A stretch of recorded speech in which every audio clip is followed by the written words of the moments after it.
Oui. Je demande pourquoi les juifs qui sont là-bas sont plus attaqués que les vrais juifs.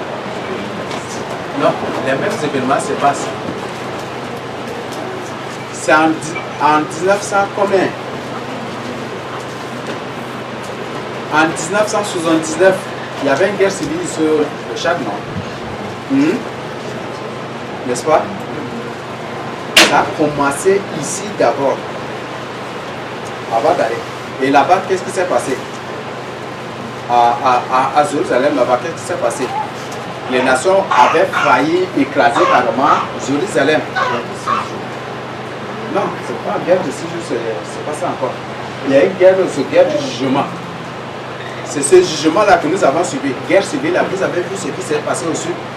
On prenait un sac, on l'égorge ici, on laisse battre la mort comme un poulet comme ça jusqu'à ce qu'il meure. Et c'est de cette manière que les juifs sont torturés partout sur la terre. Les Mbaï, les Ngambaï, ces gens s'étaient sauvagement poursuivis, vrai ou faux? C'était n'importe quoi. Parce que ici, l'actuel calendrier juif même, c'est un calendrier. C'est un calendrier de manipulation, c'est pas un calendrier. Donc c'est ce que je voulais nous informer. Donc, et comme le calendrier, l'année juive est en avance de l'année grégorienne, c'est ça non? Le vrai calendrier juif compte 300 jours. Tandis que le calendrier grec, c'est grégorien, compte 365 à 366 jours. Donc par exemple, si déjà vous comptez 300 jours, c'est déjà une année, c'est déjà un an en Israël. Mais pour le calendrier de l'Antique, il faut d'abord 365 jours à 366 jours. Donc, après l'indépendance d'Israël, bon, là c'est de Jérusalem là-bas, 40 ans après, naître ce jugement avait éclaté. 40 ans après, ce jugement avait éclaté. Et c'est effectivement ce qui était passé aussi avec Moïse, non? Les enfants d'Israël étaient sortis et après Dieu les a jugés Dieu les a jugés, non? Il les a fait promener dans le désert, errer dans le désert pendant 40 ans, non? Tous ces 40 jours.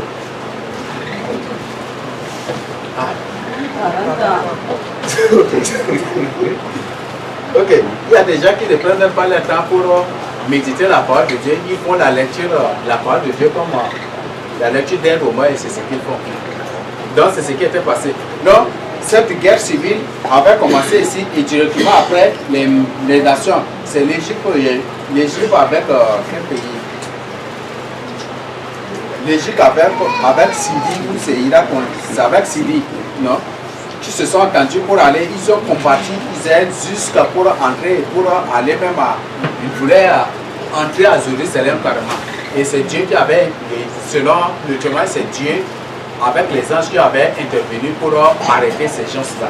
Effectivement. Donc ce qui se passe, si quelque chose se passe ici, avant que certaines choses se passent là-bas, ça commence d'abord ici, en matière de guerre ou de jugement de Dieu, de la parole de Dieu, ça commence ici avant d'aller là-bas. Et habituellement, c'est comme ça. La famine, on parle de la famine. Il y avait une famine ici, non? Israël était aussi frappé par cela aussi. Et c'est presque au même moment. C'est qu'il y a beaucoup d'événements qui se passent là-bas, qui se passent ici, mais comme c'est un pays trop distant, trop éloigné, on ne peut pas être informé de cela.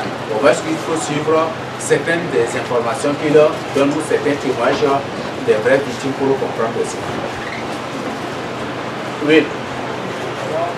La guerre entre Palestine et Israël. Ok. Palestine actuelle, la Palestine ne se trouve pas au sein de Jérusalem. Donc c'est pour dire que c'est toute Palestine est Jérusalem, est Israël. Mais maintenant cette Palestine-là, qui se trouve au sein de Jérusalem, ça c'est un monde créé par Satan, par l'Antichrist pour reçu l'ordre mondial, pour compléter l'ordre mondial. Ok, il n'y a pas autre chose? Oui. La question c'est sur la théologie. La théologie. Ouais. En 2021, dans l'ancien temple de Matara, un jour, vous avez dit que la théologie est une branche de la magie catholique.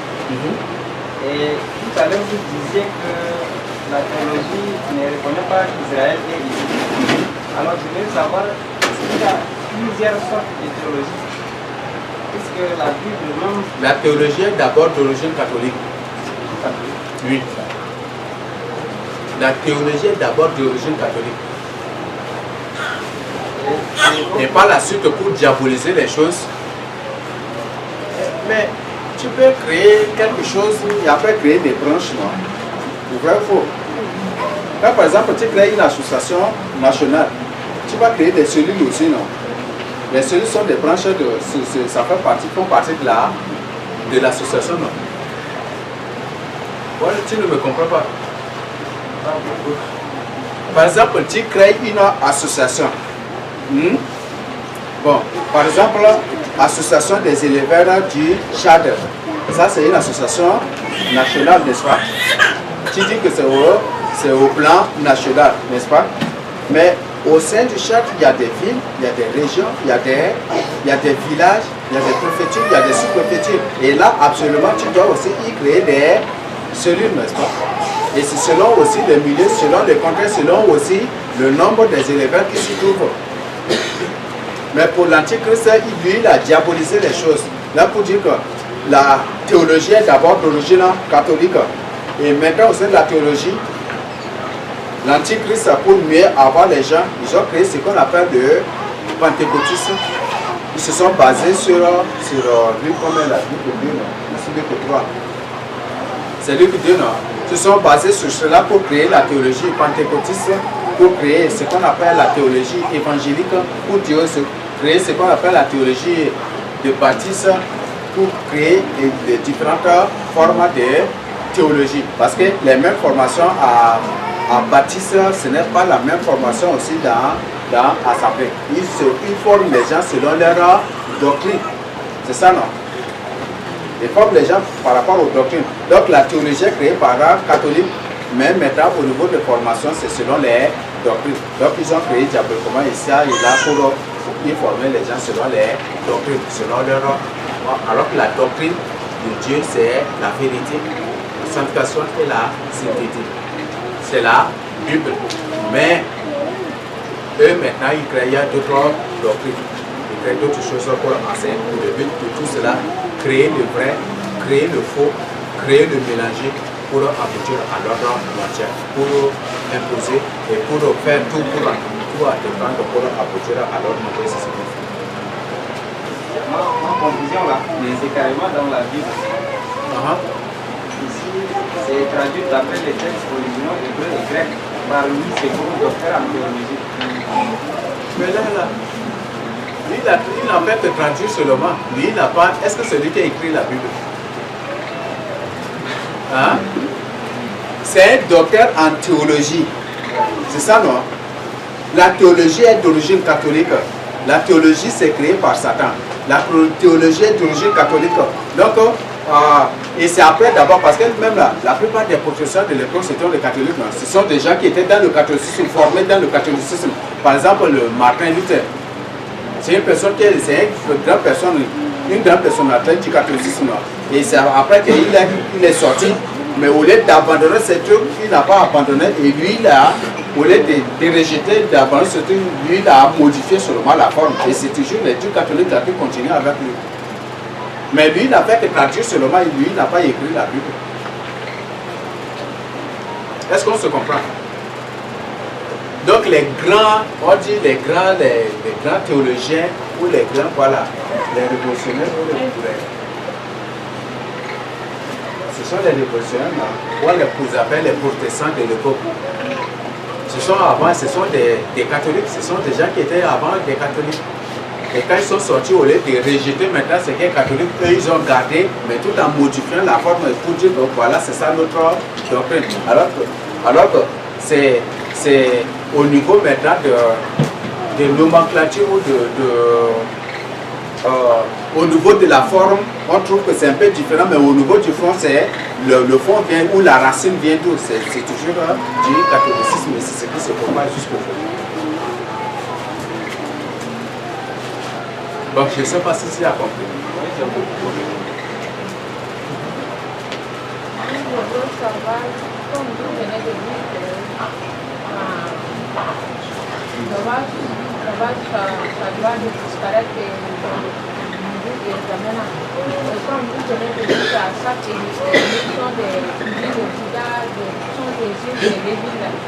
Ceux qui sont là, celui-là, je ne savais pas lequel sera le sol et ceux qui, il y en a ceux qui sont de plein de Dieu.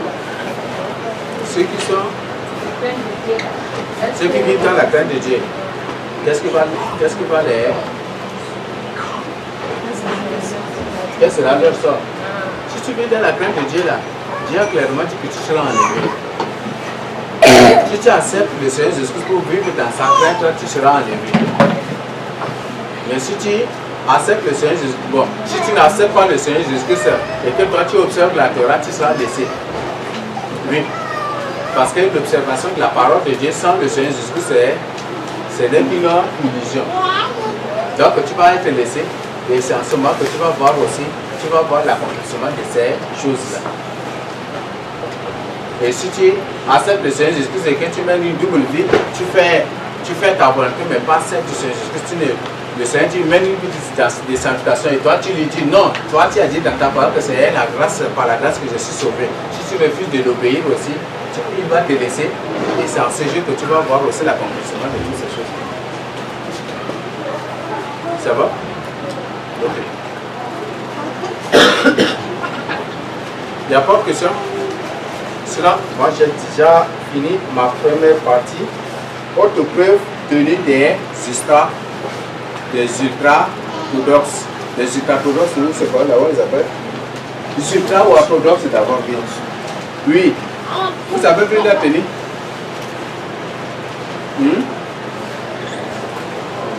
Leur tenue c'est noir, n'est-ce pas? Faut pas porte noir. Et c'est ça leur tenue sacerdotale. Pourquoi cela?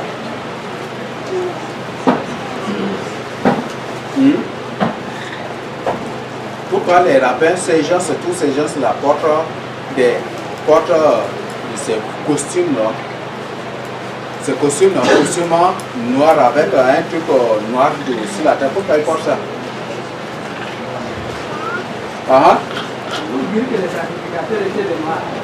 C'est pour dire qu'ils sont d'origine noire. C'est pour nous signifier, pour nous donner diaboliquement comme information qu'ils sont d'origine noire. Et cela a commencé quand? Cela a commencé quand? À la déportation à Babylone. C'est à Babylone qu'ils commençaient par faire cela, par porter le costume noir pour nous signifier, pour se démarquer des autres. C'est ce qu'ils ont fait. Et c'est cette partie qui continue jusqu'au jeudi. Donc leur tenue noire, c'est pour nous dire, pour nous signifier qu'ils sont d'origine noire. Les vrais juifs sont de noirs, ce ne sont pas des blancs.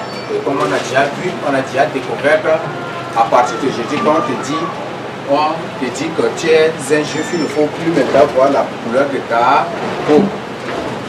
C'est bon? Ok, nous continuons. Voilà, moi j'ai déjà fini la première partie. Veuillez m'excuser, moi-même je n'ai pas préparé ici à la machine. Je vais vous présenter certaines choses ici pour que vous-même nous étudions, analysons ensemble. Par exemple, nous avons Paul dans la Bible. Ça s'écrit avec un P-A-O. C'est bon? Paul dans la Bible. Est-ce que Paul n'existe pas actuellement? Là, c'est pour dire que, est-ce que réellement, Israël n'est pas ici en Afrique? On dit,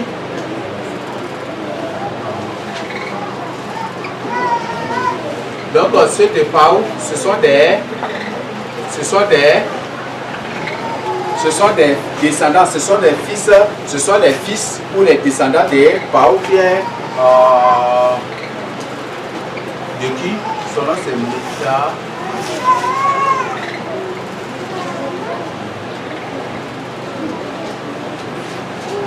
Bon, pour bien comprendre, vous lisez Genèse 36 du verset, je crois qu'à partir du verset 35 à 39, vous allez bien comprendre.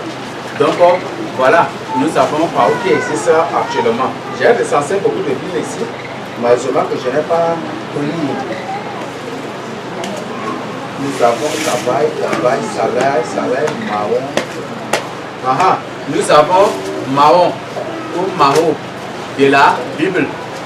Dans la Bible, n'est-ce pas? Je cherche ici, on va trouver.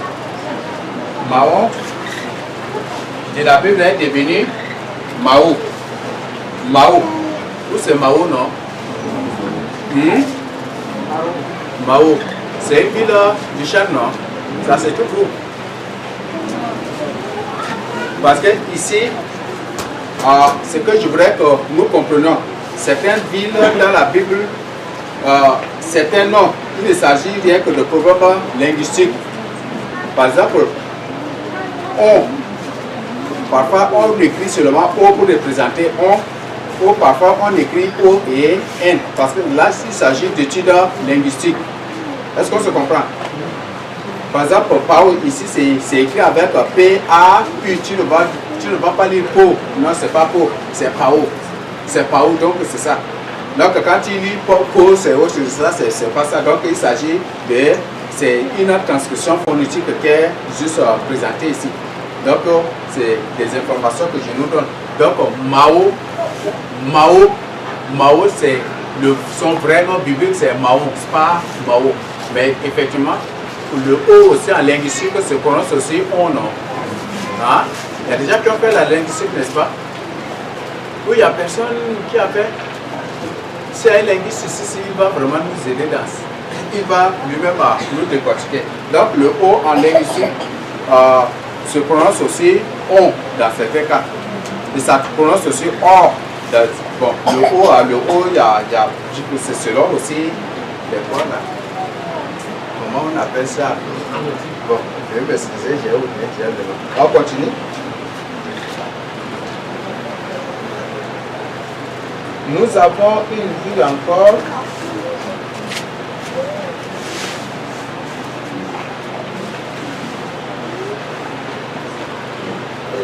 Nous avons Zoar, Boar.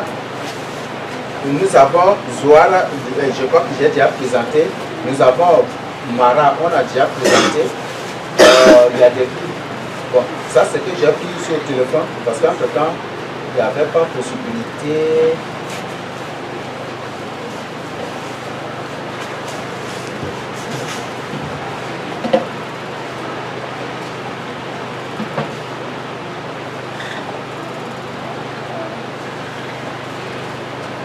Nous avons Poule dans la Bible et nous avons Poule qui existe actuellement au Congo. C'est ça, non? Nous avons Poule qui existe, qui Poule de la Bible et Poule existe actuellement Poule est actuellement au Congo. Si vous-même vous cherchez, vous allez trouver. Nous avons Arara. Arara dans la Bible et Araré actuellement aussi. Nous avons Bethsaida ou Bethsaida, c'est la même chose. Ouais, c'est quoi? L'enfant là, on régulière que les enfants pour nous aider un peu.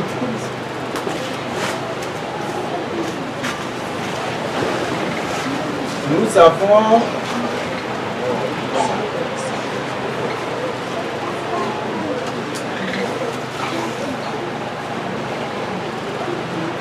bon, ça j'ai déjà fini.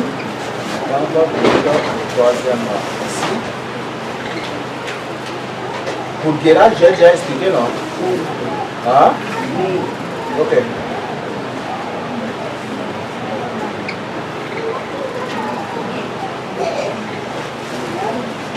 Pour la famille Agar, on a déjà expliqué aussi, non?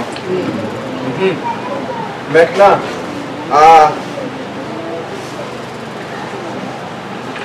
nous avons les Bona dans la Bible. Si vous cherchez, vous allez trouver les Bona. Et actuellement, nous avons une ville au Congo qui s'appelle Lebo. Et même Lebo ou Ibo, c'est toujours les mêmes prononciations. C'est pour dire que ce sont tous des villes, ce sont des juifs. Bon, il y a beaucoup, hein, il y a Mila, Massenia, nous avons Sikot, nous avons Soko, qui fait référence à quoi? À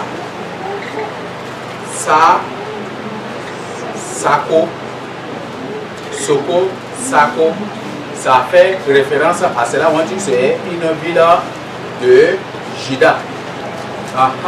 On dit Soko appartient à Juda. Et alors, Soko se trouve à Juda. On dit, entre temps, ce lieu, c'est un lieu de. C'est une ville. C'est une ville qui est un peu. Se trouve dans une vallée. Et par exemple, quand vous partez, ceux qui ont vu Sako peuvent vraiment faire la comparaison. C'est juste derrière Pandas. Voilà. Si vous voyez, c'est effectivement la même description que celle de la Bible même comme ça. J'ai déjà partagé avec vous que le nord de l'Afrique, là, le nord actuel de l'Afrique, c'est ça qui s'est trouvé au sud. Donc il y a beaucoup de coins qui ont été déplacés et raccommodés dans d'autres endroits. C'est ce qu'ils ont fait. Mais effectivement, si vous lisez, je vous invite ainsi, je vous donne une référence ou vous-même, si vous avez, si vous-même vous pouvez prendre votre temps pour lire le livre de 1 Samuel, le livre de José. Là, dans le livre de José, il y a une description de beaucoup de villes là. Là, José a donné beaucoup de détails sur des villes et comment ils ont conquis ces villes-là. Si vous lisez le livre de José, ça va beaucoup vous aider. Le livre de José, le livre des juges, le livre de 1 Samuel, 2 Samuel, là, ça donne beaucoup de détails sur les villes. Là, pour découvrir vraiment l'histoire vraiment juive. C'est ça que vous devez vraiment méditer. Comme ça, vous allez repérer, comprendre et découvrir les moyens juifs qui existent actuellement encore ici. Donc, Soko qui est devenu Sako actuellement. Et c'est quand vous entrez là, c'est carrément. Les gens partaient même là pour chercher aussi de nourriture. Et c'est effectivement ce qui était passé aussi dans la Bible. Au sein de Sako, il n'y a pas vraiment de nourriture, mais c'est un lieu où les gens partent là et puis dans les coins environnants d'abord ils trouvent des trucs.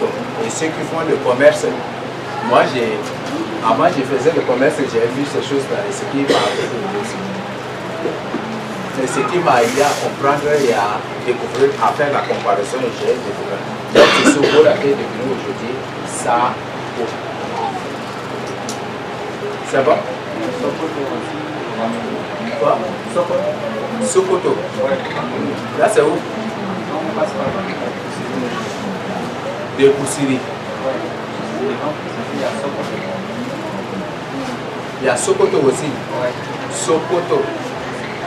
Là tu comprends la signification de sens? Tu comprends le sens de cela? C'est peut-être la même chose. Non. Le problème aussi pour comprendre certains, il faut comprendre le sens d'abord. Ça signifie quoi? Et là, parce que là, il y a certaines villes, certains noms des villes évoluent aussi. Parfois, ça peut s'appeler ainsi, et puis ça peut se modifier, ça peut être des trucs comme ça. On ne sait pas si c'est le nom original là, de la ville. Oui.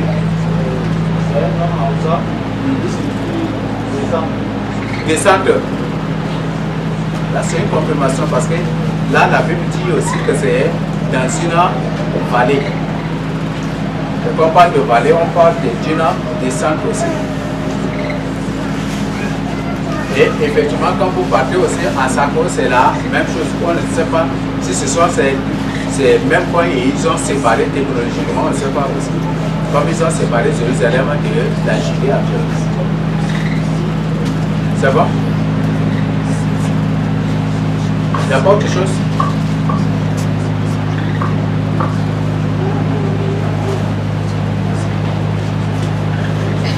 Il n'y a pas de questions? Ok. j'aimerais savoir pourquoi le meilleur évêque d'Israël est ici en Afrique. Ah, Israël est ici en Afrique, oui, mais Israël est sur terre. c'est la volonté de Dieu. On ne conteste pas la souveraineté de Dieu. Donc, attendons seulement sa volonté. Comme quand Pilate est lavé les terres, nos grands-pères ont répondu que leur sang de Jésus comme aujourd'hui, sinon nous devons manger. Moi, j'ai déjà confessé cela. C'est bon? Donc, je crois au moins j'ai répondu à la question. Et à vous maintenant la sagesse de comprendre. Oui. Il n'y a pas autre question? Ok, s'il n'y a pas autre question, je crois que j'ai déjà fini. Nous sommes à 12h49. Si possible, on va observer quelques minutes, peut-être des louanges ou peut-être des repos. Je ne sais pas, ça dépend maintenant de l'organisation. Donc, avant qu'on revienne pour voir maintenant, pour découvrir les preuves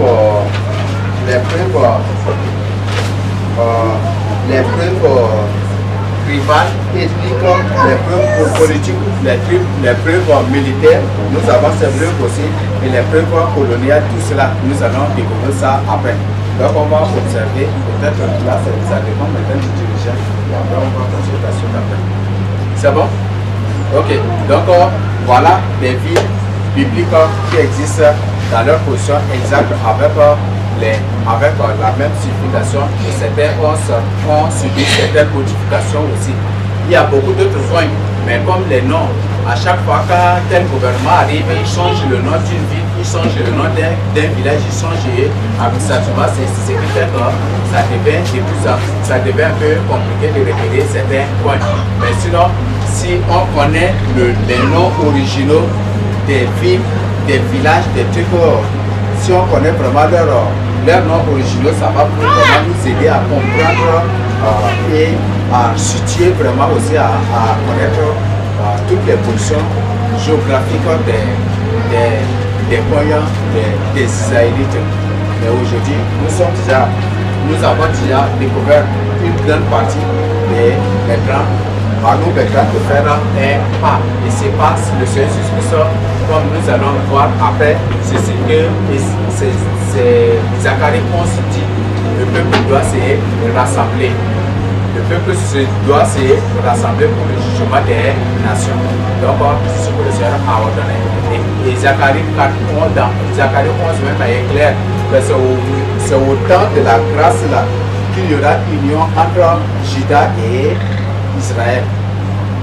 Nous allons aussi après découvrir toutes ces choses, la référence est là et c'est ce que nous allons aider pour découvrir. Donc ce sont des informations que je partage avec vous, je nous donne ici pour notre Seigneur Jésus-Christ.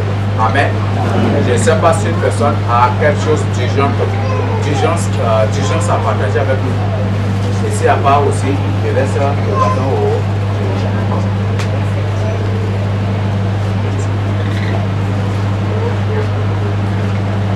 Bon, là, j'ai fini. Si le Seigneur permet, je vais revenir après pour une heure comme ça, ou une heure comme ça.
Merci.